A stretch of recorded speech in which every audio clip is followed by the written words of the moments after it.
Sweet potato brings a certain sweetness, a subtle layer of flavour, a unique lightness and a little yellow tinge to our homemade bread. And here is how you use it. Roll that theme tune!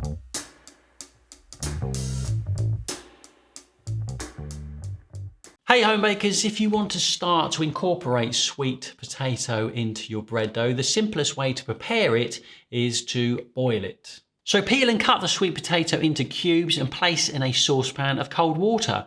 Bring the water up to the boil and simmer for around 15 to 18 minutes until easily crushable. Peeled and cut raw sweet potato weighs almost exactly the same as the sweet potato when it's cooked in this way. So if you need 100 grams of cooked sweet potato mash, well then you need 100 grams of peeled and cut raw sweet potato. We are going to talk about what quantities work well in your bread later on. There will be a point where the potato is cooked enough to slide a knife through it, but what we're looking for is just that little bit longer to allow us to crush it easily with the back of a spoon, but not so much that it breaks down in the water. That's why we simmer it gently instead of boiling it on a violent boil. Once it's cooked, lift it from the water with a spider or slotted spoon and reserve the water it was cooked in. We could tip all this water down into the sinkhole if we wanted to and throw it all away, but using it in our bread dough brings that extra little bit of sweet potato-y goodness. Set everything aside and allow it to cool down to room temperature before you use it. When it comes to incorporating it into your bread dough, let's talk first about the kind of quantities you're looking for and then the best practice in terms of getting it actually in your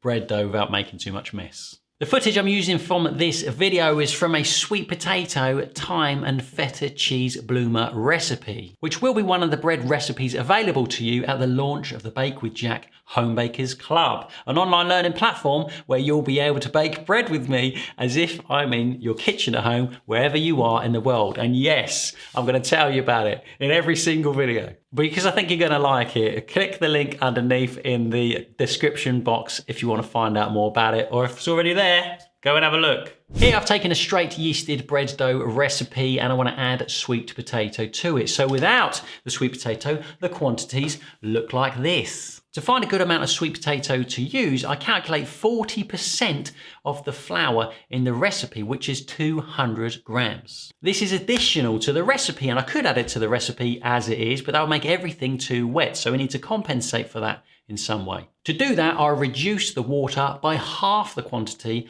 of the sweet potato. I know I want 200 grams of potato, so I'll reduce the water by 100 grams, which is half. In essence, I'm replacing 100 grams of the water here with 200 grams of cooked sweet potato mash. When it comes to actually making the dough, I find the easiest way to incorporate everything is to mix the potato into the water, making it part of our liquid, and then adding the dry ingredients. Then I can mix it all up without slippery mash getting in my way and sticking all over the table as I try to knead it. Then knead as normal, or don't if you are following what we spoke about in video 209 about how to make any bread dough recipe, a no knead bread dough recipe. Rest it up, let it puff up, shape it, rest it, bake it, the same like you normally would. And that's it. Deliciously soft sweet potato bread with an edge. A new layer of flavour that doesn't make your bread taste like sweet potato, but does bring a little something extra. The difference between and yeah. What?